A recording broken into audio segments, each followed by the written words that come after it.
evening. It's so good to be in Conversano. You couldn't possibly imagine a better name for a place to have a Europe Talk to Europe debate. I'm very happy to host today in a panel discussion or perhaps a fireside chat three distinguished European editors, commentators, journalists and experts.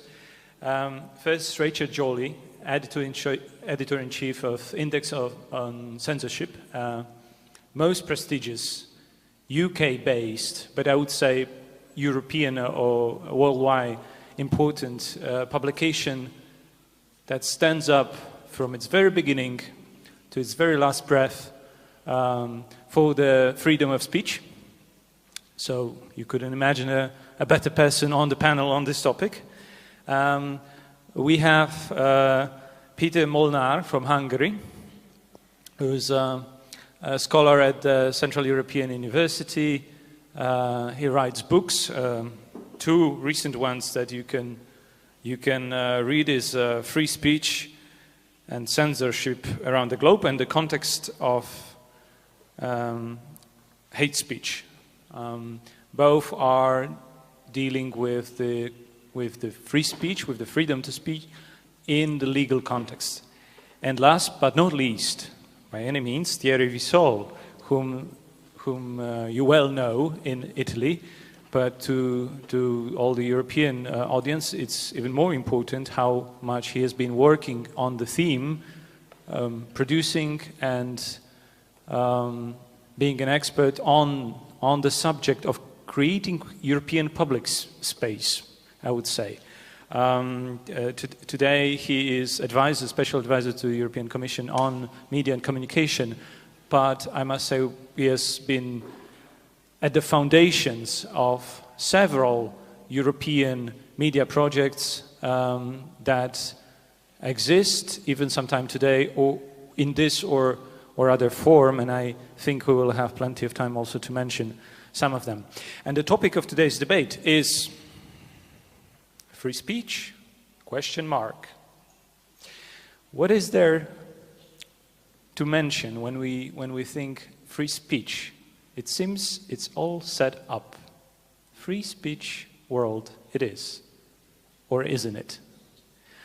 What examples, what comes to your mind, would you say are the paradoxes or these fragile moments of your experience or worldwide experience when you think free speech ?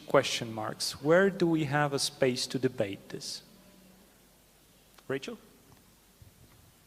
Hello, my name is Rachel Joly, as has already been said, editor of Index on Censorship, which is this magazine here, which has been around for 43 years, defending freedom of speech, writing about covering freedom of speech issues, free expression issues, the right to protest, the right to speak, the right to debate, all around the world.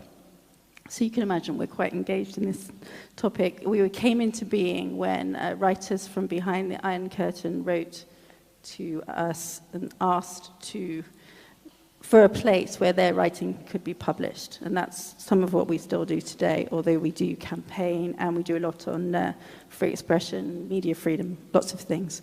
So on to the topic.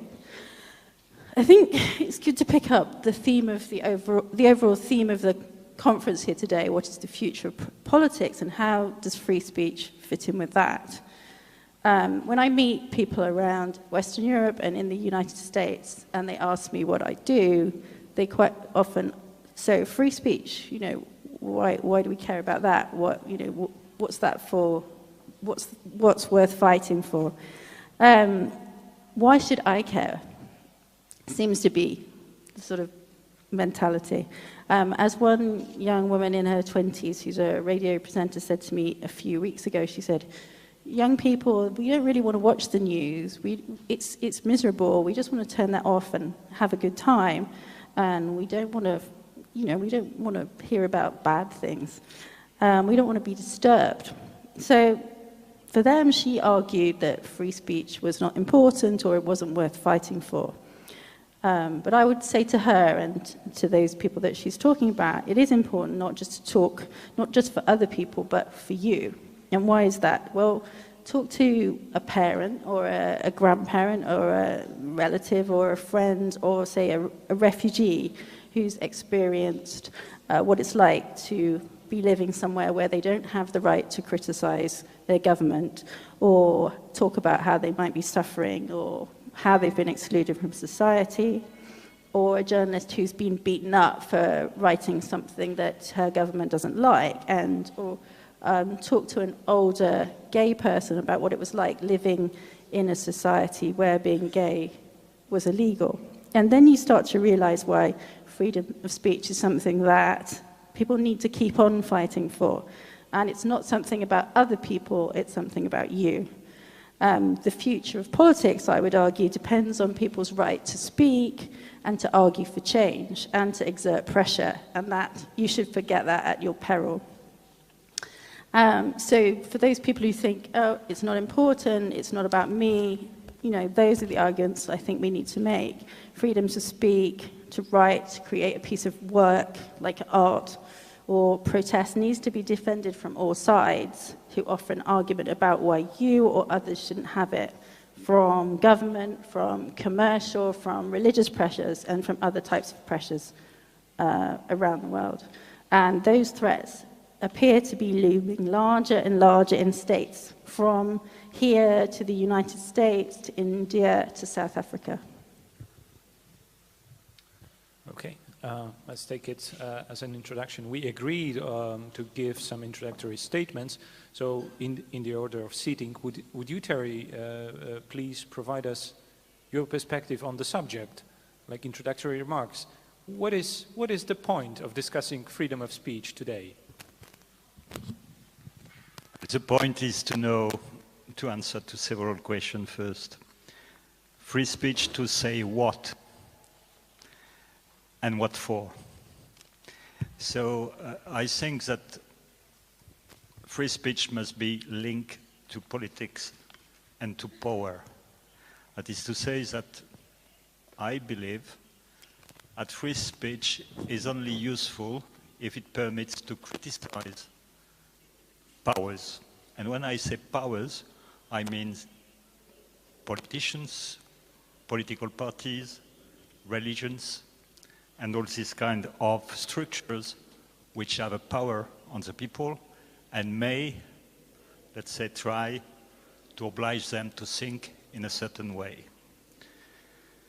For the rest, it's clear that the free speech has a certain number of limits, legal ones, for instance. I would like just to read, I'm sorry, in Italian, an article of the Convention on European Human Rights about free speech.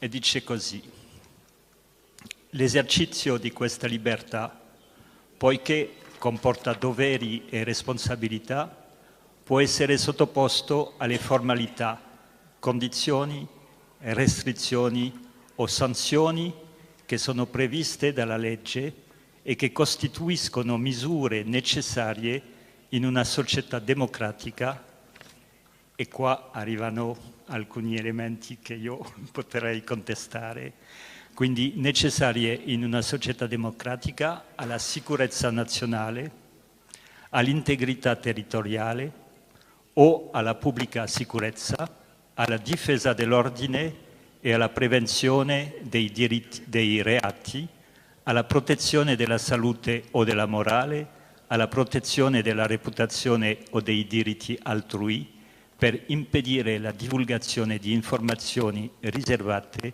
o per garantire l'autorità e l'imparzialità del potere giudiziario.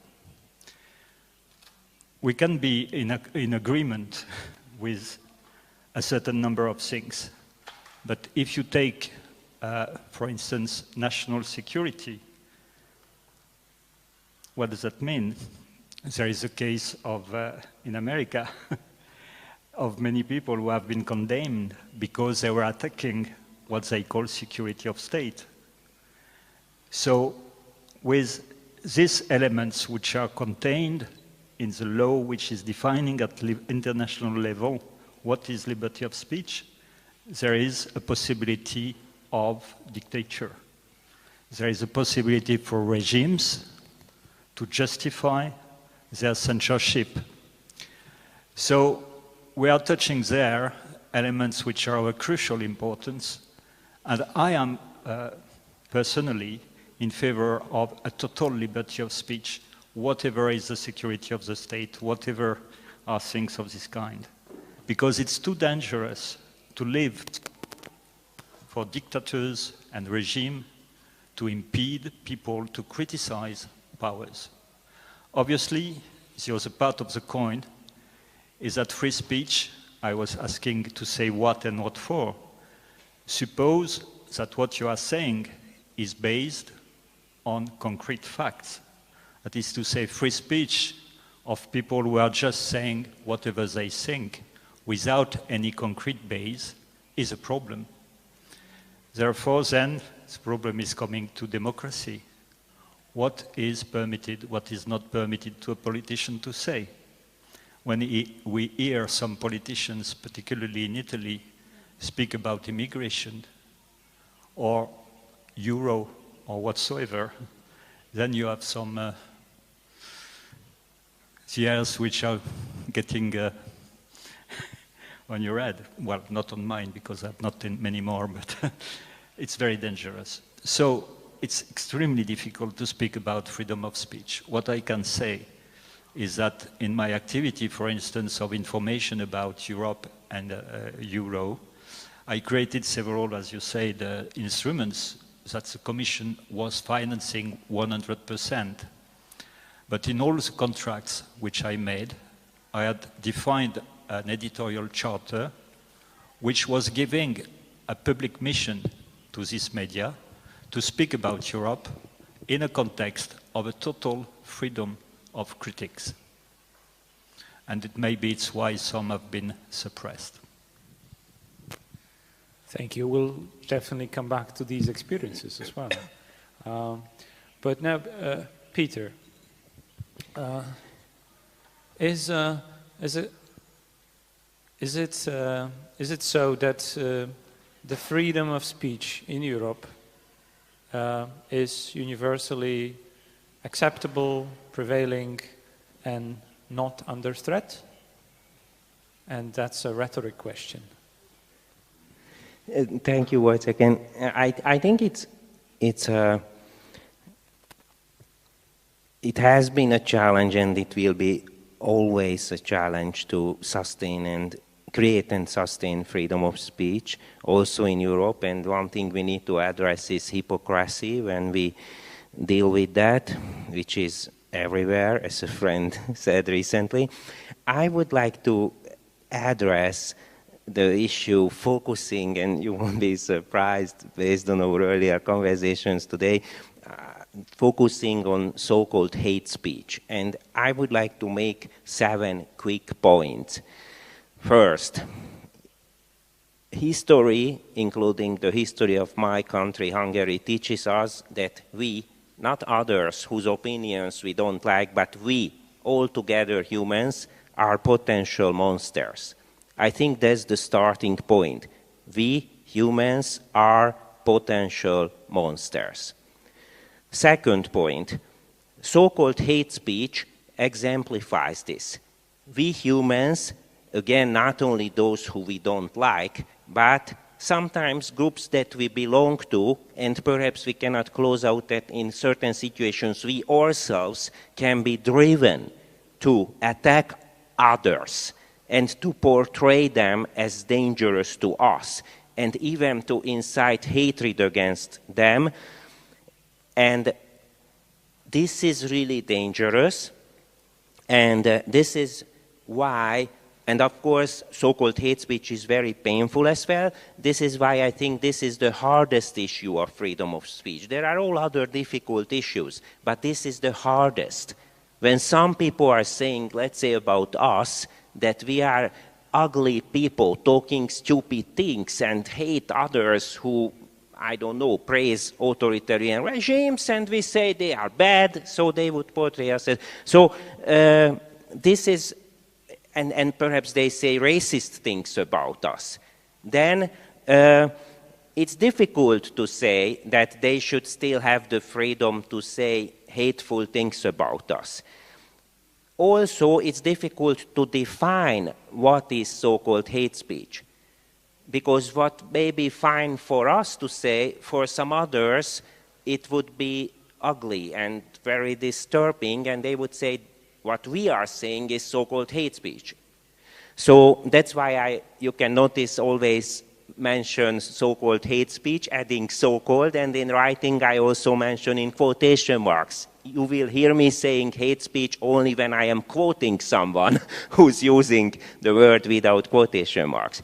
Third point, there is an important distinction between recognizing so-called hate speech or authorizing our state to prohibit speech based on labeling it as so-called hate speech. Because if we recognize, if we want to have the responsibility as individuals and communities and societies and groups of countries to say that racist speech is bad and we will push it back and we will respond to it, then it's in a way a productive flexibility in the discussion.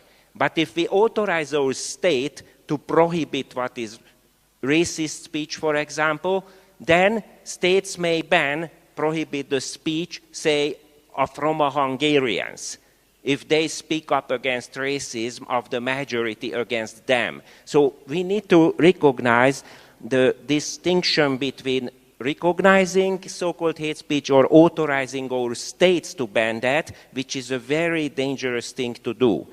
And I try to go down quickly on the list. Fourth point, why so-called hate speech is also the hardest issue in some other ways. It is because, we discussed it earlier with the others, with the friends on the panel, that in case of other free speech discussions, people don't, or I think less, deny the human dignity of people who they attack.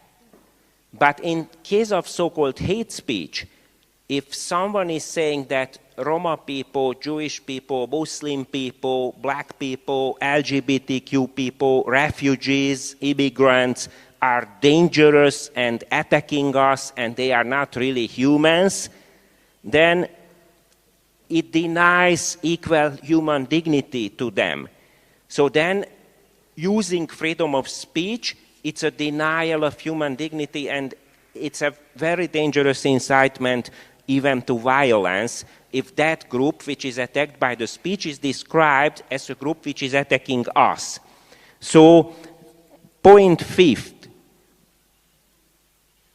such a speech, so-called hate speech, kills public discourse. And as denial of equal human dignity or agency, it also relates to future of politics and future of democracy and ends of democracy, the overarching subjects of this very nice festival. If in Russia some people criticize Vladimir Putin, and instead of having a response to their argument, they are labeled as foreign agents, as traitors, as fascists, using so-called hate speech against them, then there is no conversation in that country. It kills public discourse, it kills democracy. And of course, it can bring danger against those people, like one of the Russian opposition leaders was killed recently, so it puts them into direct danger. And that brings me to the sixth point, and I would raise this also for discussion in the panel as well, but also among the audience. If we are a group of members of parliament, let's say in Italy, or other countries represented here. And our job is to decide how we deal with so-called hate speech. I described some of the dangers and the damage it causes.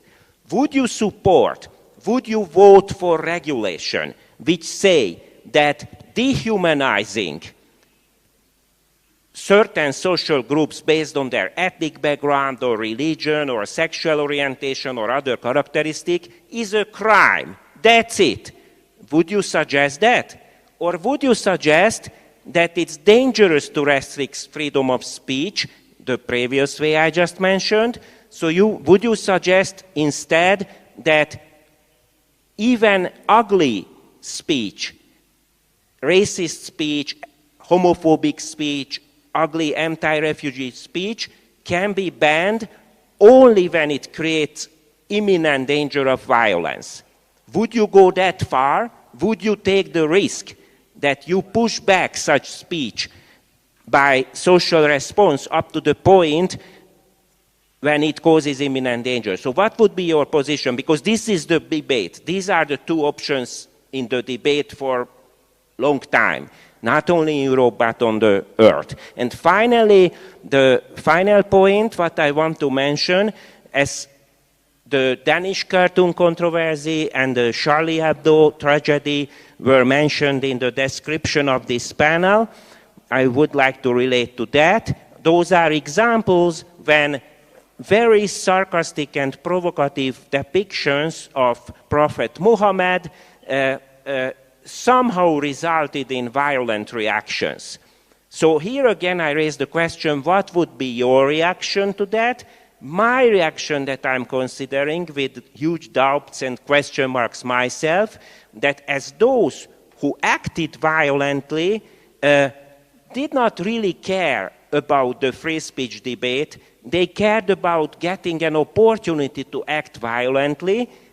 I started to think that perhaps if I were a cartoonist, I wouldn't give them the chance to rely on my cartoon and use my cartoon, my drawing as an excuse to kill people, kill me or kill others. So perhaps I would engage what I call in strategic silence and not to draw that cartoon. Not because I don't think I have the right to draw anything, but because I don't want to help people who want to attack others or me violently. Thank you so much. Peter, excellent. Thank you. Thank you all for the introductory remarks. Well, we see already that the debate is more or less sketched around certain themes.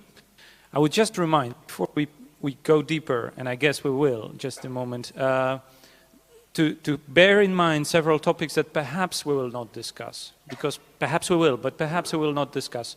The numbers of journalists being killed or imprisoned isn't dropping, in fact. So when you want to say that free speech is okay today, it's not only the matter of hate speech fighting, but there are several other aspects of free speech where there is a call to action.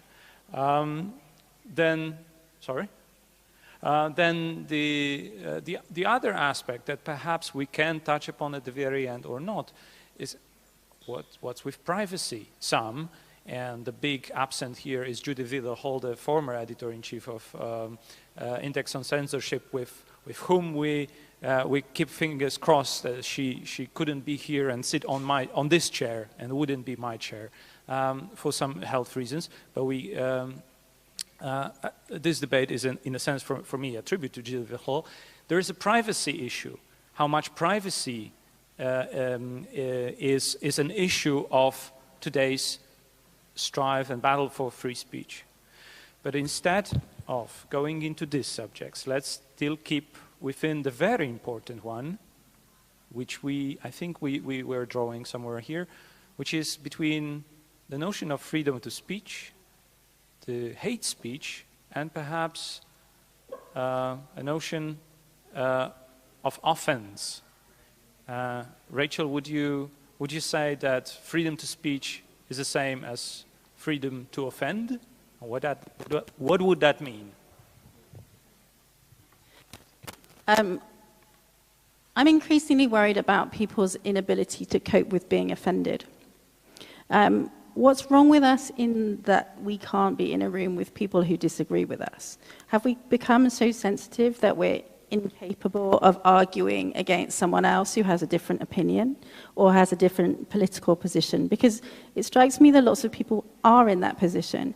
And I'm hearing that from all sorts of age groups and all sorts of people. I'm noticing it in universities, from students who say, you know, I don't want this group of people in the room with us because that makes me feel uncomfortable and I'm not happy with them arguing against me. Now, if you can't have that kind of debate in a university, where can you have it? So I'd be interested to hear maybe from some of the people who I think might be students in the room today about what they think about that. Because my sense is, in a way, that social media has helped create that type of society where we follow people who we like and who we agree with, and we don't follow people who we don't agree with. So we kind of create a little echo chamber for ourselves where we think the whole world agrees with us, and it sort of comes as a shock to find there are other people who don't.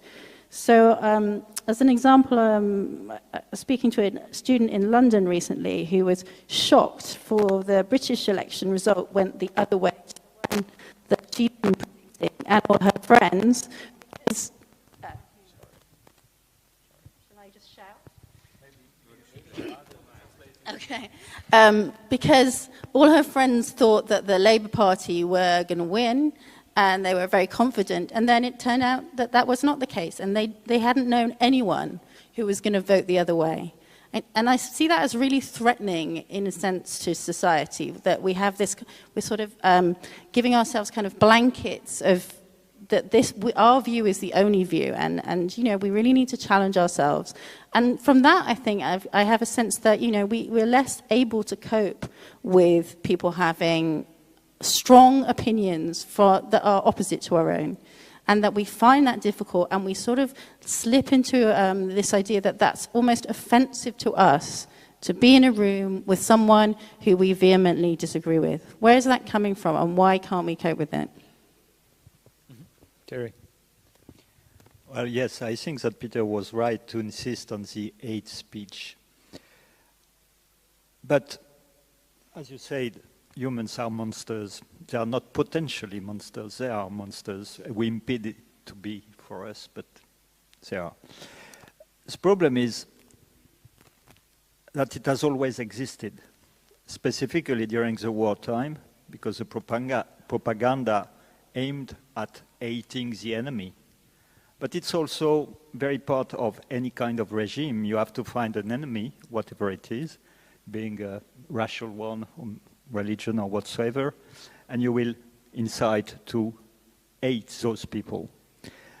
But it can be many more vicious also. For instance, at the beginning of the crisis, 2008, 2009, 10, somebody created this acronym PIGS. Okay? This is incitation to hate those people because they behave like pigs, but nobody said anything about it. So everybody used that word, that acronym. Same thing about Germans. We can see a lot of articles which are criticizing the Germans, Schäuble, Merkel, as being nearly fascist or SA or SS even, and so on.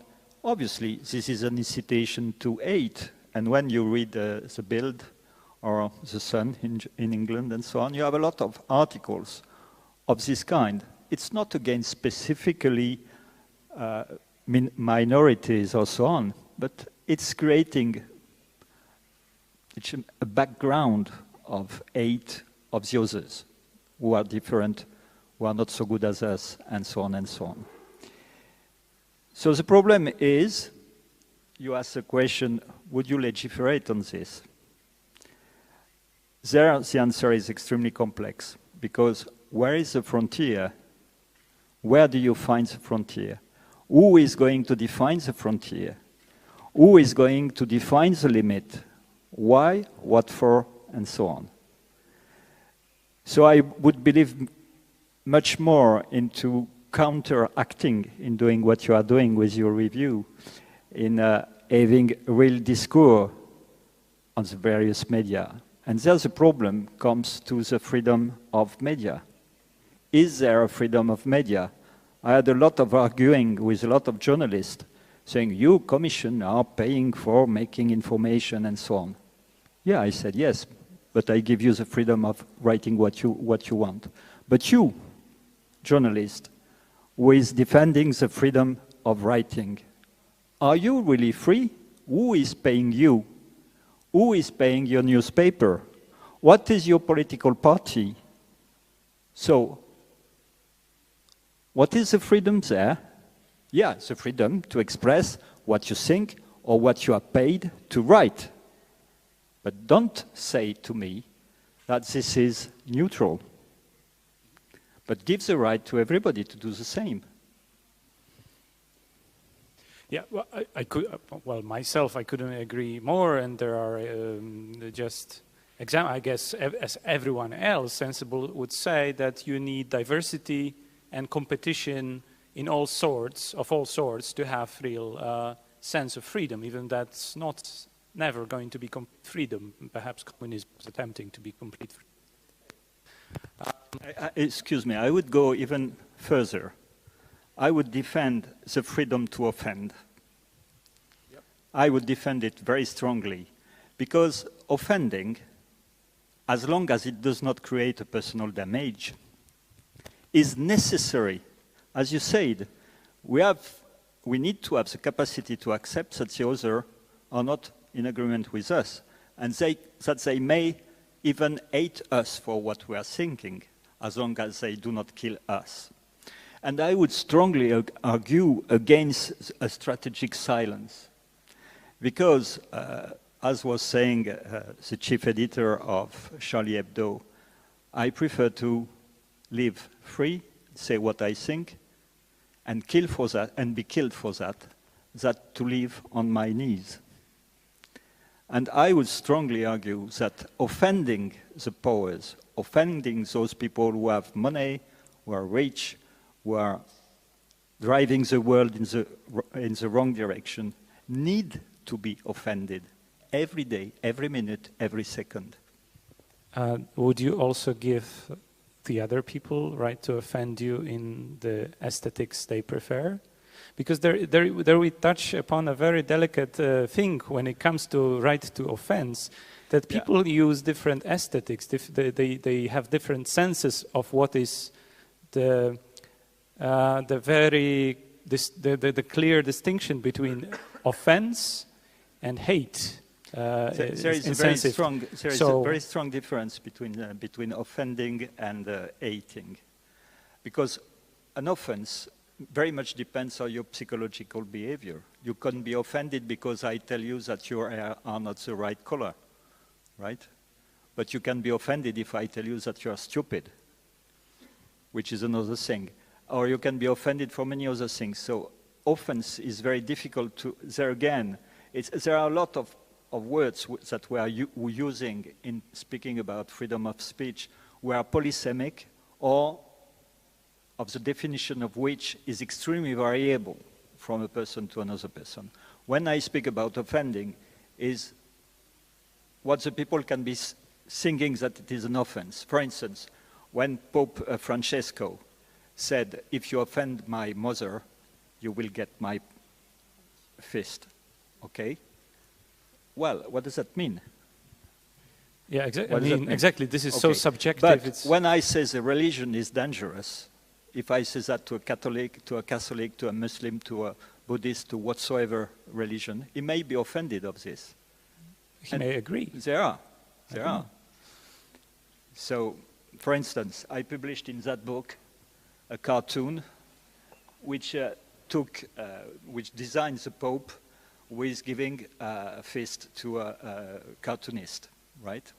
I received a letter from a Catholic member of a very important organization of diplomats saying that he would never anymore read whatever I write or listen to what I do, and he would denounce me to my institution for offending Catholic, right? What does that mean?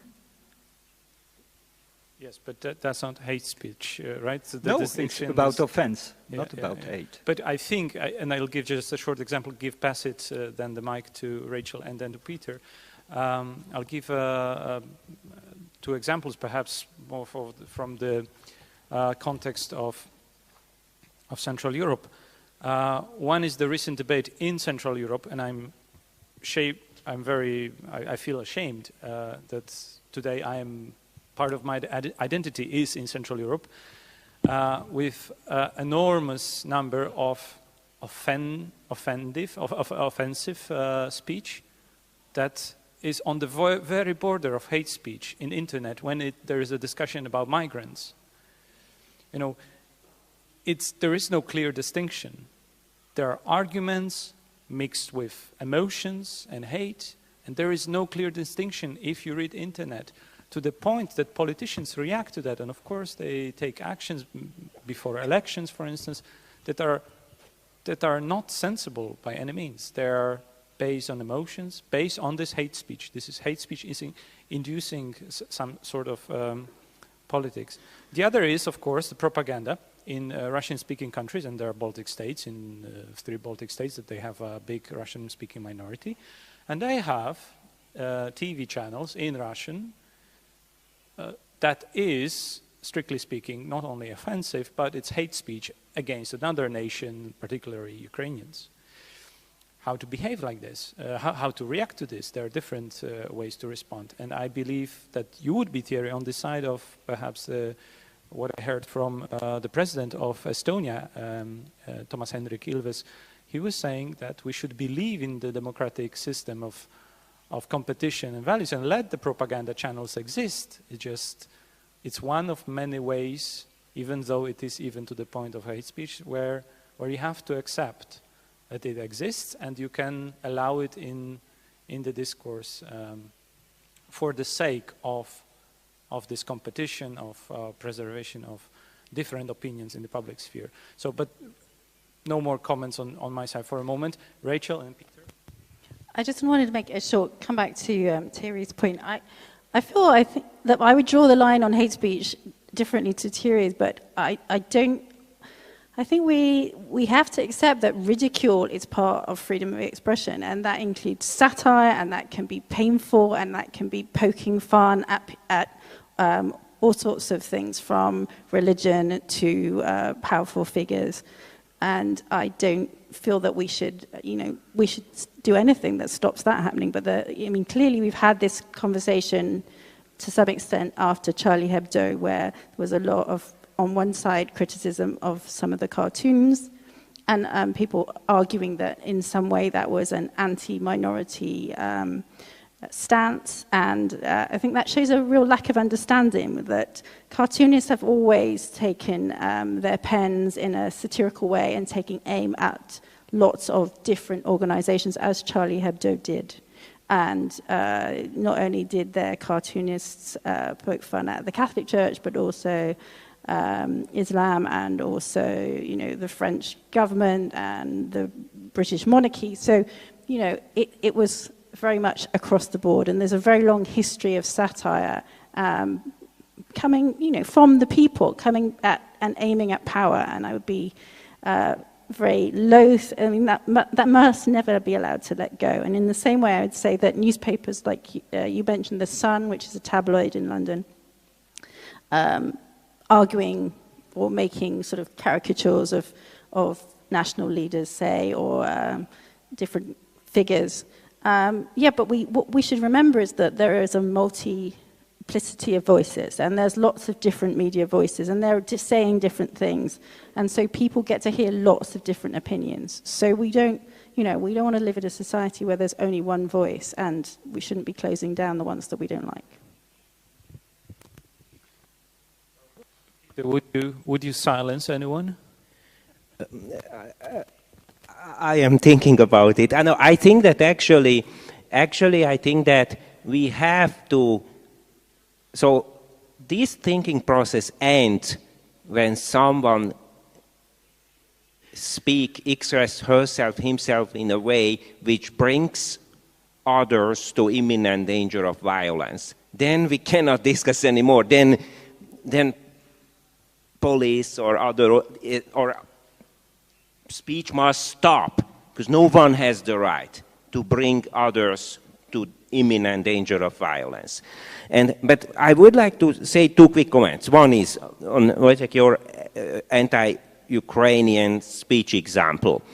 I think that's an example when speech is not only ugly, but we can argue it creates imminent danger of violence.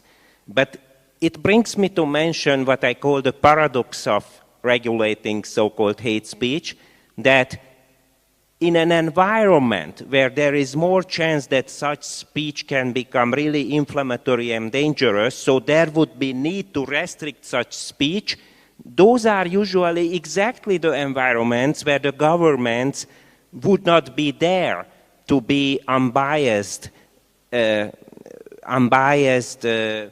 moderators of the discussion. So the Putin government is obviously not a government which would fairly recognize that the speech actually I support as government propaganda causes imminent danger, so let's regulate it. No, not at all. And the other comment I would like to mention is that I would like to raise a specific option for dealing with so-called hate speech. 2 days ago, an African-American friend mentioned this point at the Central European University in Budapest. He said that he would prohibit so-called hate speech discriminated against minorities. So he wouldn't support a general prohibition on so-called hate speech only if it targets minority groups that are discriminated, that are suffering from discriminations. For example, Roma Hungarians in Hungary. And in one of the books I worked on with many other friends, in the content and context of hate speech, an Ethiopian friend, Yared Mengistu, argues for this position, to have a ban on so-called hate speech if that speech attacks minorities that are discriminated. In the other book on free speech, another friend, Bernard Orki, describes how in our common Europe, with all hypocrisies around dealing with the situation of Roma people, there is a structural racism against Roma people in many of our countries. And sometimes what happens with hypocrisy, that if something bad happens in one country, some other countries are doing lip service condemning it, up to the point when in some of those countries which criticize some other countries, at least criticize is still good, happens something really ugly discriminatory act against Roma people. So this is my proposition now. What about if we as a parliament decide that we don't want to prohibit so-called hate speech generally, because we think freedom of speech is so important for democracy, for politics, for public discourse, that we cannot restrict freedom of speech if it attacks majority groups which are relatively well positioned. But we want to prohibit it if it attacks, for example, refugees. For example, refugees from Syria, who are really in a bad situation. So would you agree with such regulation? And if you would agree with such regulation, do you think the parliament would be ready to support such regulation in Poland, UK, Italy? Or the majority would say, no, I also want to be protected them from some such speech? All beautiful, Peter, but how would you do that? Would you reinstitute some sort of public censor office? How would you restrict it? How would you select it? How would you implement that? I couldn't imagine, again, a better setup of panelists to answer to such a question. After all, editors, we're all censors in a way. So, Rachel? I just think we're going down a slippery slope here with using these terms, so-called hate speech. It's just building bricks to give people weapons to take away your rights to speech. So let's stop using that language. There are there's law to protect people if they receive harm. There's law to protect people if they're assaulted. There's lots of existing law, and I just think it's a terrible idea, Peter.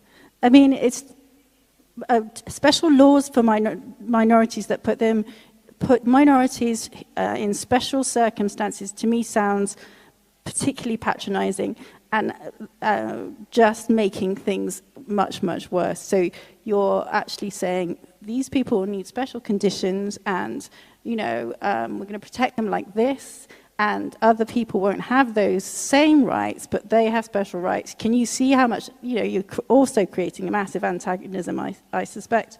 What I would think would be a better way to approach that would be to look at a different approach, which would be if minority groups are not represented, if their voices are not being heard, then let's look at that. Let's make sure that those voices are heard. Let's make sure that there are debates, people on panels, on TV shows, etc., that are making those points. Let's not get into this horrible situation where, you know, we create some kind of hate speech extra legislation to give people so-called protection.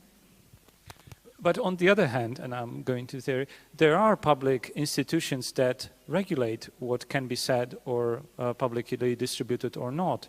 I'm wondering if that exists in the European Union. However, in the United States, there is a censorship office, let's say, of sorts, when it comes to movie distribution and ranking the movies, or accepting or non-accepting. It's a long tradition of such an office. Is there an institutional European or European Union specifically institution that deals with freedom of speech today? And then please. Well, yes and no. That is to say, there is not at European level a censorship or something like this. But we have rules in the treaty, which are specifically in the rights of the European citizens, in the Charter.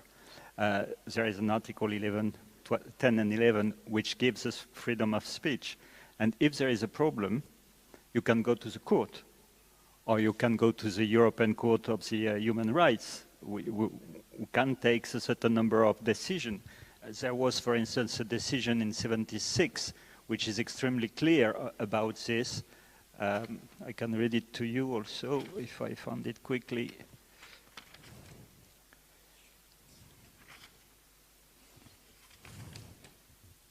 Yeah.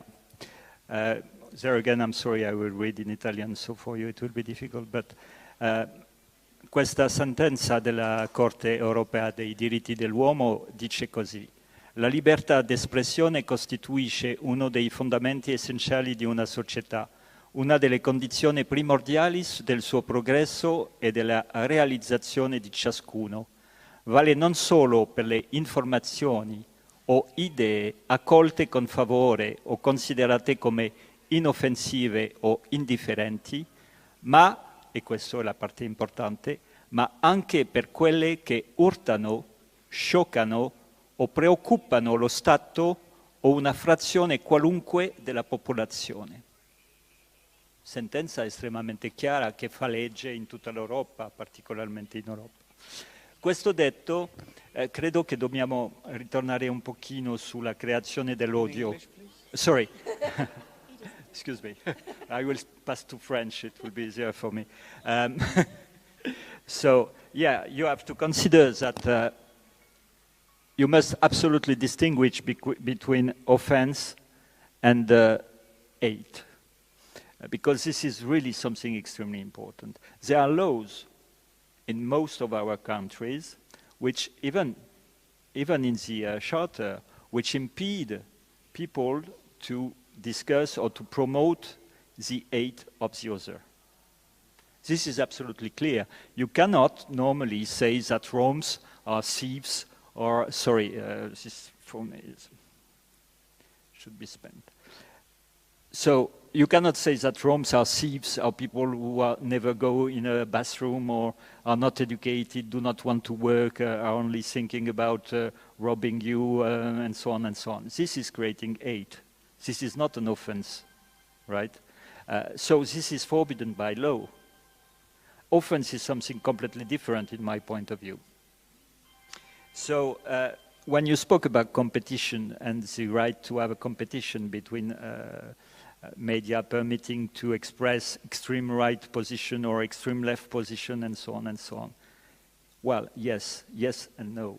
Because normally democracy does exist only if people have got a minimum of education and gets good information. And there is the most problematic aspect of democracy and freedom of speech: education, information. And there are problems. You want to respond, Peter? Of course. Quickly, thank you. That I agree with what Rachel said about what I raised as a possible approach to regulation. Although I see a very strong and legitimate argument for it. So I see that there is a strong claim and a reasonable claim on behalf or for discriminated against minorities to protect them.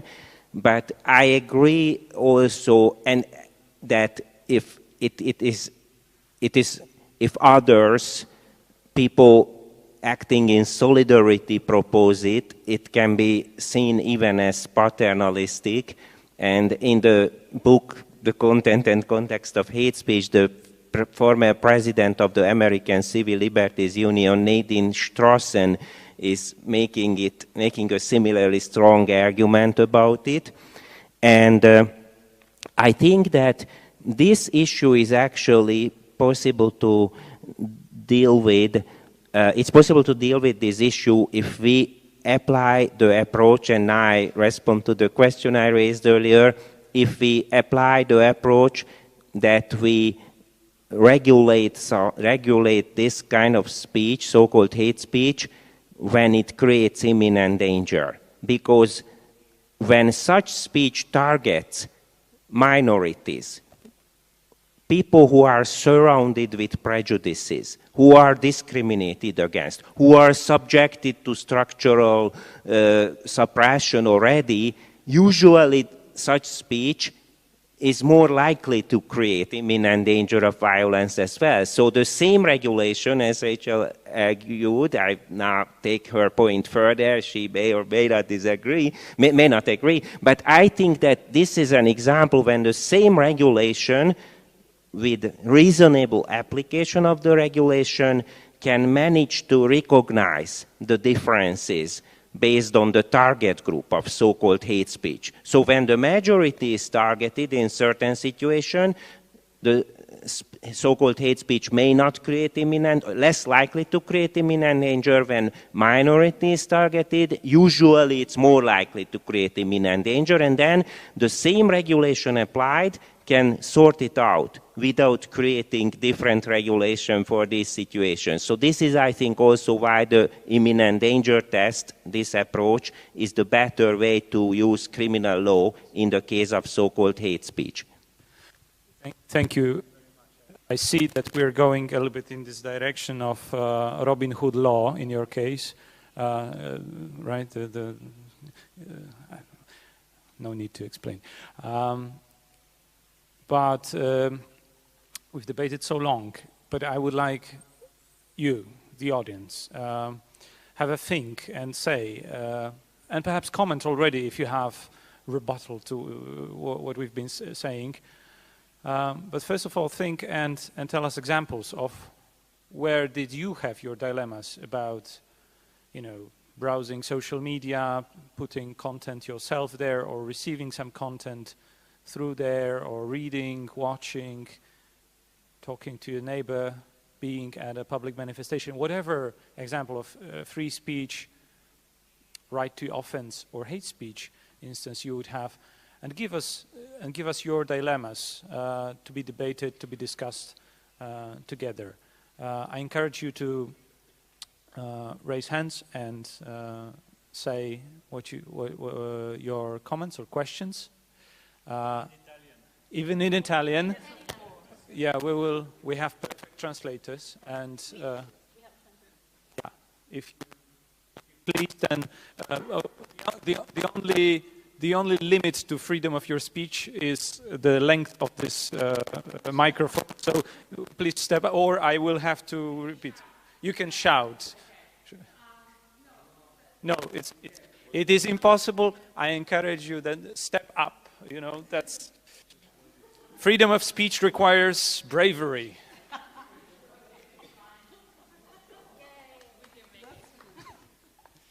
Thank you. Please tell us your name and Okay, my name is Tiziana, so thank you everybody. There's has been said something interesting tonight about the right to offend. And I would actually be very careful to say something like that, because if a sentence like this goes out and people say, okay, so I've got the right to offend, everybody, for the sake of the free speech, tomorrow morning would wake up and say, okay, I disagree with you, you are crap, and my opinion is right, in all sort of way, probably offensive way. I would say probably the right to disagree instead of the right to offend. Just because offend can depend of the culture. So in a country like Italy, offend can be I don't know, say not a nice word to someone. But in another country, offend can be, take out a gun and probably make an homicide. So right to offend or right to disagree? Where is the balance in which, in these two sentences? I would like to answer first on the problem of offending. It's the same thing than with limit. It's a problem of words. What does that mean, offending? Does it mean insulting? No. No, that is nothing to say, nothing to see with insult. Offending, in my point of view, is what Charlie Hebdo did, for instance. Cartoons which are offending because they show priests naked or things like this. It's not an insult. It's a use of caricature, of excess for a certain discourse, which is not an insult, but can be seen by the people who are believing in a religion as an offense. But it's not an insult. And it's just a way to criticize, let's say, the consequences of believing in a blind way in some, let's say, moral or whatsoever. So it must be distinguished very much between offending and insulting. It's clear that there is no way that you are going to go in the street and say to somebody, you are just a stupid person, you are horrible, and so on and so on. This is not an offense, this is an insult, which is different. It's what we find, for instance, on internet. You were speaking about internet, where you can read things incredible, which are given by emotion, but moreover by the fact that the one who writes on internet seems to be hidden behind his screen and is able to say things that he would never say face to face to somebody else. people are monsters. Maybe they would, but I don't know. So we must be extremely cautious when you speak about all this, of the problem of definition and polysemy of the various terms that we are using. Exactly the same for limit. What does that mean, limit? Which kind of limit? Where to find them? Who is going to define? Who is going to fix them? Who is going to decide that the limits are good? Maybe they are good for you, but they are not for me. So it's very, very complex. Mm-hmm. Peter?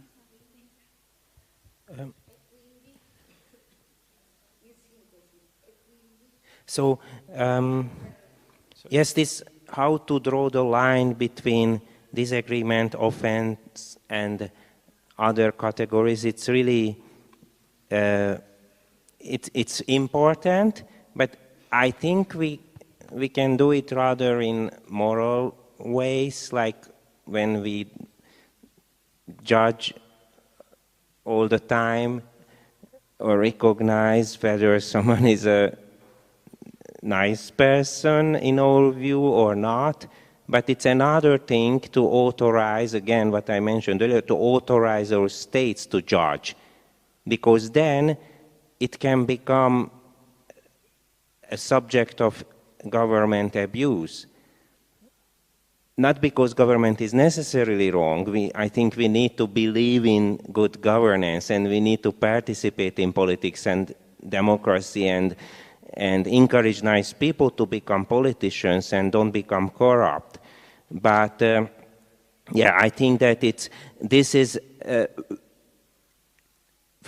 making those distinctions, and here I debate perhaps theory as well, making distinction between offensive and speech that is more than offensive, I think it's not safe. We cannot draw a safe line based on which we can authorize, or we should authorize our states to prohibit speech based on its content.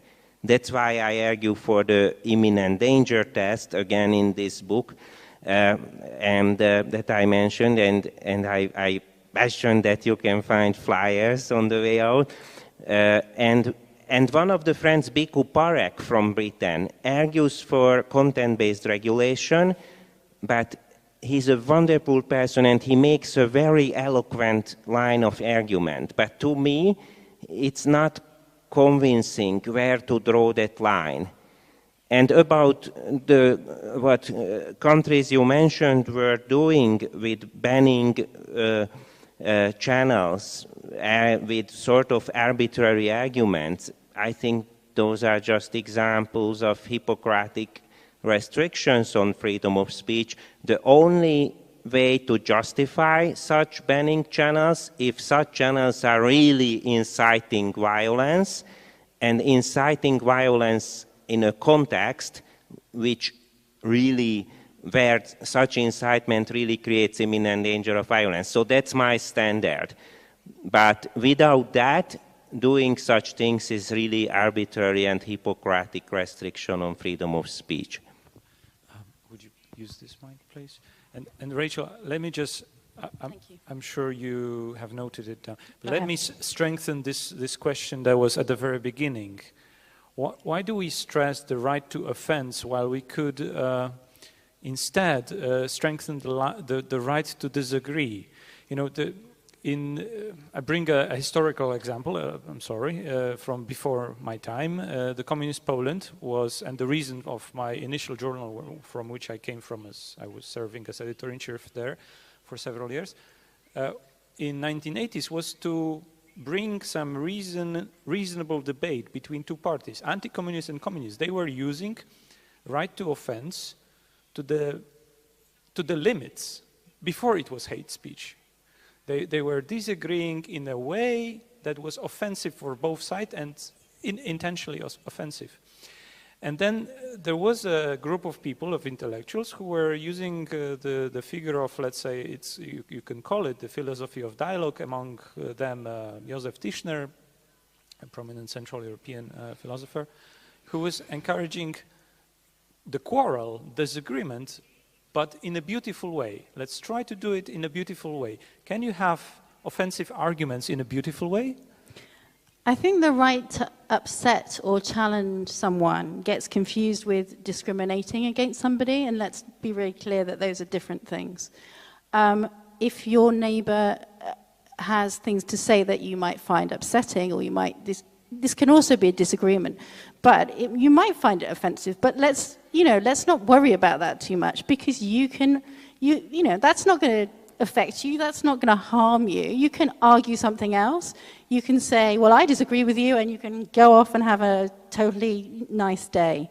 That's a totally different thing from someone discriminating against you at work or coming around and putting a brick through your window. So I think, if someone says something that offends you, it doesn't really impact the rest of your life. So let's just get on with our lives and say, people will offend me at some point. I can find things that, you might offend me, somebody else over there might offend someone else, but, it happens. Let's not worry about it too much.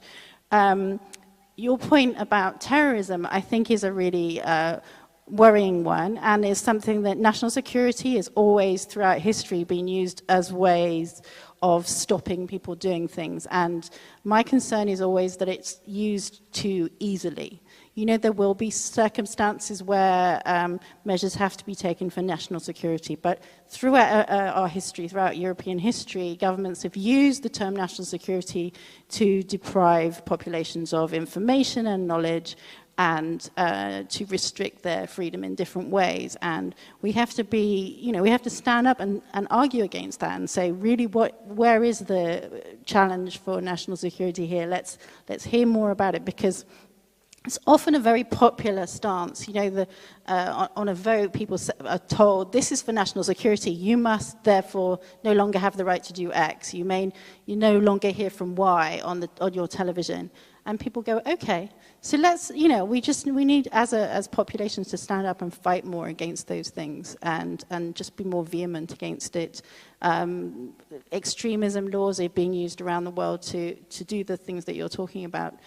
We just have to marshal more people to argue and defend those freedoms of expressions as much as we can. That's the best way to, you know, get people on your side, get the media on your side, get the power of persuasion on your side as much as you can. I feel the need to make one quick comment and then bring up a topic that was brought up at the beginning, but that you didn't continue with. First of all, I think that one has to make distinctions between what one should legislate against and then what one wants society to be. I am constantly offended by bad novels, bad art, politicians that insult my intelligence and so on, but it doesn't mean that I want to forbid them. I think that distinction is important to make. That means that one needs other positive measures in order to create, such as education or a certain culture in the media or whatever you want, in order to create a better society, better people, a better discussion culture. But this should not be mixed up with juridical and legislative matters. I just wanted to make that clear. Then at the beginning, Rachel talked about echo chambers, which is something that has perhaps made this deterioration of discussion culture come about a little bit faster than it otherwise would have done. Social media, etc. And this brings me to the point that what is this type of speech, which is also a kind of a hate speech, do more than it might bring people into imminent danger, that it might instigate violence? Well, to me, one of the most important things that this type of speech does is that it undermines the possibility of discussion itself. It simply makes discussion impossible, discourse impossible. And that means that what used to be a public sphere where this discussion took place has been turned into a series of isolated echo chambers or semi-private spheres, and a discussion between these different representations of opinion is no longer possible. And the question is then, are the means to come to terms with that, are these juridical means, or is it something else that is necessary to come to terms with that type of discussion culture? Well, far from concluding the debate, please give us your final remarks. Just a quick. Is it working, this one? No. No, I understand the frustration of the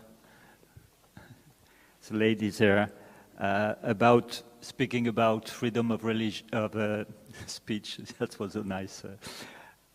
But freedom of speech does not exist if there are limits.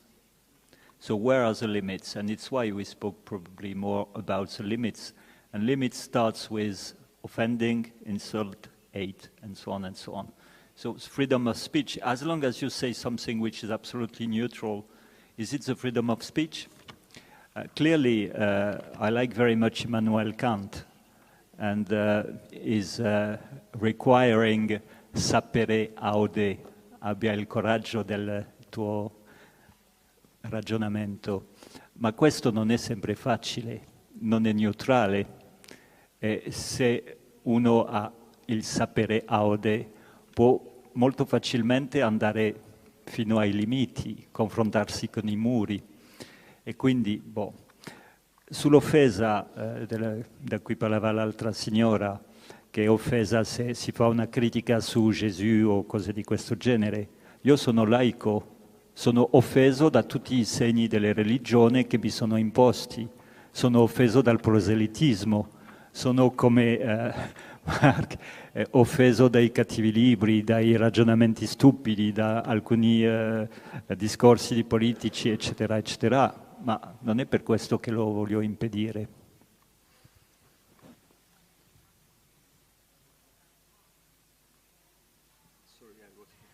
I was just listening to the end. Thank you, translator. Yes, I was just catching up with what you were saying in Italian. I want to make a couple of points. I think you're absolutely right.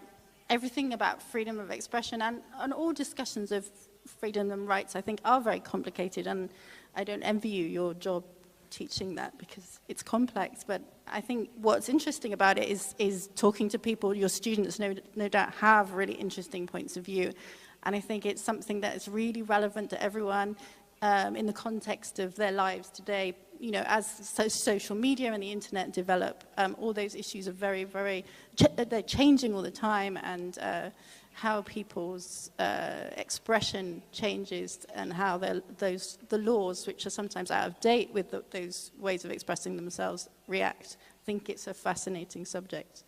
I wanted to make a point that I think that someone said that they found the Charlie Hebdo cartoons offensive, but I'm sure they would not condone the act that was a so-called response to that, which is, you know, to kill people.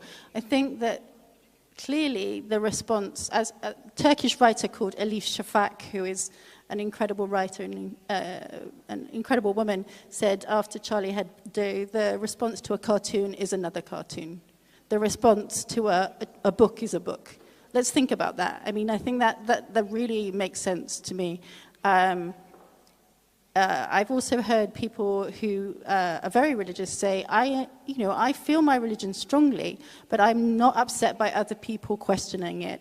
I'm not upset by if that's their issue and they may feel differently. I feel strongly about my religion, and I'm quite happy with my own belief.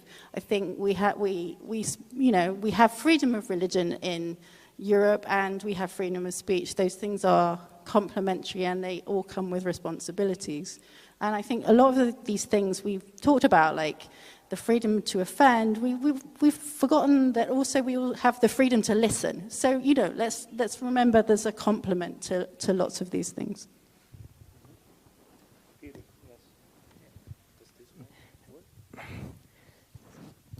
Can I do the short slam poetry as my closing comment? Is that a slam? Oh, this might work, surprisingly. Sorry? Can I do the short slam poetry as my closing comment? A slam poetry, yes. You know, after all, artistic forms of expression are supreme. Thank you. And the third artistic expression to Carl's point that my T-shirt, Dissent is patriotic, means that I also belong to the community. I should not be excluded by so-called hate speech just because I criticize my government. So if it's possible, I try to keep it quick. I prepared two short pieces as two comments. One, I will read quickly alone, and in the other, I would like to ask your participation in your own language. So the first one. the leaves on beautiful trees. Hear me, my love, it's so much easier to write about love than about hate. Do you think that a warm smile can shine through prejudice and hate? You say that you cannot tell your parents that you are dating me because I am liberal. Could you tell them that I am a gypsy or Jew? Could you tell them that I am a Muslim? What would they say if I had brown or black skin? What would they say if I were an atheist? What would they say if I had a nose so much different from yours? Would your people punish you more for our sacred love if you were a girl? Would they burn you as a witch? Would they cut your hair or stone you to death? What would your people do to you if you were gay? My people? I'm not sure about my people. When you say it's so human, you mean hatred of the other, you mean cruelty and darkness, you mean fear of freedom? Or you mean sharing respect, you mean learning from the other, you mean joyful light, you mean freedom from fear? What would they say if they knew that we made love? What would they say if they knew that I wanted you to fuck me? What would they say if they saw that we are so different? Would they understand that we are the same? Same as the water in the river and the leaves on beautiful trees? As people on the New York subway, what would they think and what would they say? So this is the first one. This was, and now short second one, and I ask your participation. This is the title of this is Free Word Rhythm Remix. And what I ask you to help me with is that when I raise my hand like this, please say free in your own language. Can you do a rehearsal? So when I raise my hand, you please say free in your own language. Thank you. Stronger. Imagine that you really want something. For example, we are all women, and in our country, women cannot vote. And say that this should be free for us. So please try it from your stomach. One more rehearsal. Thank you. If strong, it will be several times. Okay, start. The Hungarian is taking shower not only in water but also in words, and she is not at all like one who censors herself out of fear. As the kiss, also the LGBTQ kiss. As the one who knows that gypsies in Hungary are also Hungarians as well. As the one who does not have prejudices.